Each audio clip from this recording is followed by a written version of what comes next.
இலங்கையில் ராவணனை ராமர் தோற்கடித்த பிறகு ராமர் கடற்கரையில் சிவபெருமானை வணங்க நினைத்தார். அப்பொழுது ராமர் அனுமனை கைலாயத்திற்கு அனுப்பி ஒரு சக்தி வாய்ந்த சிவலிங்கத்தை கொண்டு வரச் சொன்னார்.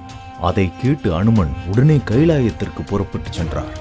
ஆனால் பூஜைக்கான நல்ல நேரம் நெருங்கியதால் சீதாதேவி மண்ணை வைத்தே ஒரு சிவலிங்கத்தை உருவாக்கினார்கள். அதையே ராமரும் வழிபட்டார். அனுமன் திரும்பி வந்ததும் மண்ணாலான சிவலிங்கத்தை பார்த்து சோகமடைந்தார்.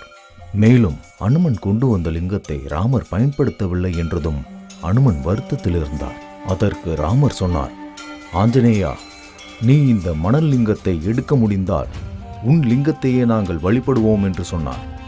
அதற்கு அனுமனும் முழு பலத்தோடு அந்த மணல் லிங்கத்தை இழுத்தார். ஆனால் லிங்கம் அசையவே இல்லை. அனுமன் ராமபக்தியில் செய்த தவறை உணர்ந்து ராமரை வணங்கினார். அதனால் ராமர் 2 லிங்கங்களையும் நிறுவினார்.